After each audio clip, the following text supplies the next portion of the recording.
It's known more now than ever that the time has come. Mutual beliefs now exist.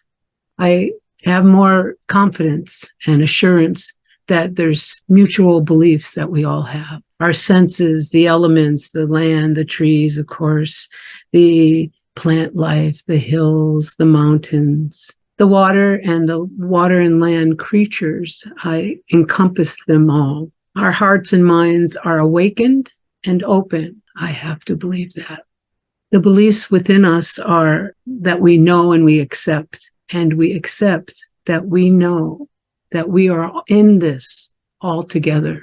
We need to go now forward. Because of this phenomenon, for me, I have assurance that my personal knowing, that sees, that feels, that hears, is part of the common thread that is woven into all. Over the past year, because of this amazing course, I pay more attention to and give reverence to everything outdoors like I never have before. The sounds of all animals, the wind, the rain. I've experienced the four seasons in a much more meaningful, powerful way. The changes in nature, the beautiful cold winter temperatures, and the magical snow, the return of warmth and growth in the spring, heat and magnificent sun in the summer, the changing colors and cool, crisp air at this time of year. I have been much more mindful of all beings. It's been an awakening for me, a transformation. I feel more alive and more aware of my thoughts, feelings, and actions. Animism is connection to all, the earth and the universe. Animism is acceptance of all, the earth and the universe. Animism is compassion for all living beings. Animism is all the earth and universe living in harmony. To live in animism, we need to have a biotic relationship. We are as one. We are animism. A haiku for you. Acceptance for all. We exist in harmony on the planet Earth. I feel like we all have a good sense of best intent, but we also have to remember that there are a lot of people who don't want us here for one reason or another.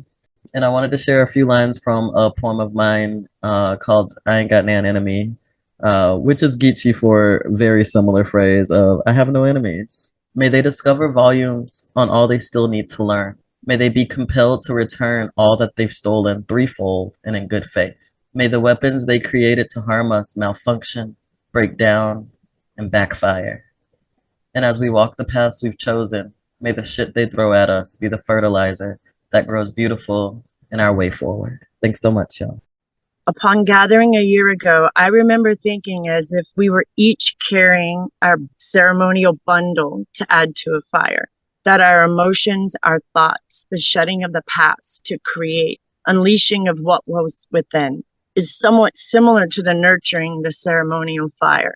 We brought our prayers, our experiences, added beautiful flowers and herbs. We've let loose tears of joy and of pain.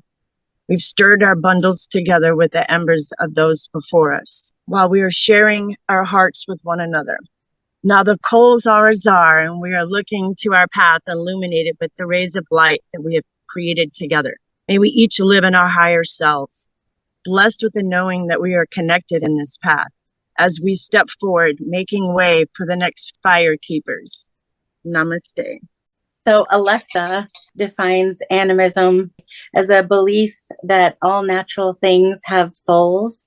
When Quinn, you first read that definition, I wasn't too keen on it. And I remember argumentatively, I was just going through the list of why that couldn't be. And I thought of like, well, a cloud has particles of water, but when does it stop being a cloud and start being a particle of water? So what's one from the rest? And it's just kind of like the crux of maybe a lot of religions. Is God another thing, or is God in you? Is the creator in you? The one and the many, one and the same. And, you know, there are lots of people who want to think that you have to go through another entity to be connected. And I think one of the differences here is we already know we are connected. Through animism, I've learned that just focusing on the interconnectedness of all life is enough. Since I was a child, I didn't truly understand myself. Thought I might be the only one because I was always in nature. I was always like talking to the trees or hugging them. Like if there was a death or something, I would always hug the tree or climb the tree, and I would just look over. I would go to the top as far as I could to the top so that I can see everything. I'm kind of like part of me is like an eagle in the spirit world. And so I want to see and view so much, the biggest perspective. And then as I climb down to the smallest perspective. This year has helped me shift and transform in so many ways and has held space for me that's just unexplainable of how seen and comfortable and safe I have felt. I just wanted to leave with a blessing for all of us, that we all are connected and that we can tug on our cord, on our web, and that we can call on each other with just that little pull from our heart center, that we're all connected. So blessings that we are never alone and that we're always connected. Thank you.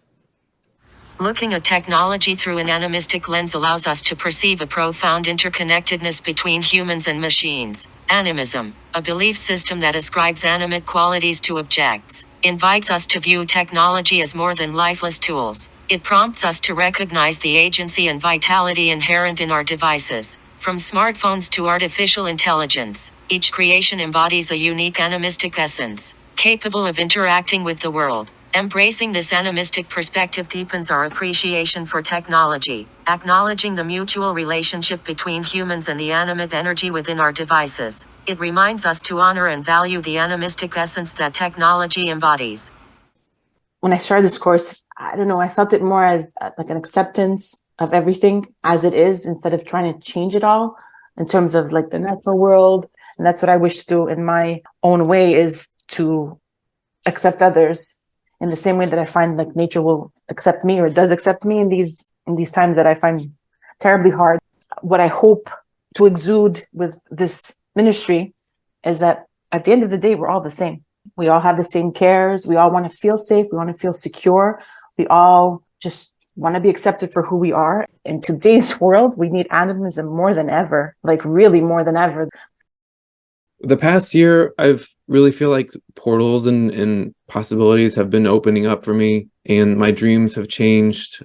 I've also started to try to minister to people, whereas before I might have stepped away because I didn't know if I could help that person, or I didn't feel like I was ready for it. And I've been trying that more and more, allowing myself to get uncomfortable with that and to just experiment with this, and it's changing me, and I don't think I would have done it without this training. I do want to model things coming forward, that it's okay to share care and it's okay to express vulnerability. Also, I want to model taking responsibility and putting wisdom into practice.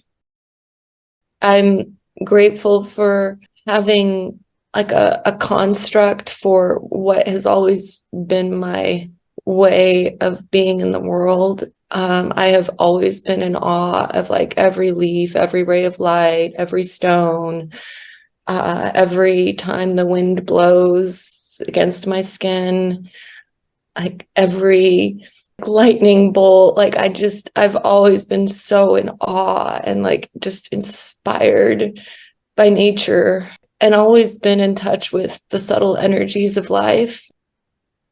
Many blessings to everyone. Many blessings to everyone, and may this be the beginning of a new phase in everyone's life, and also our connection.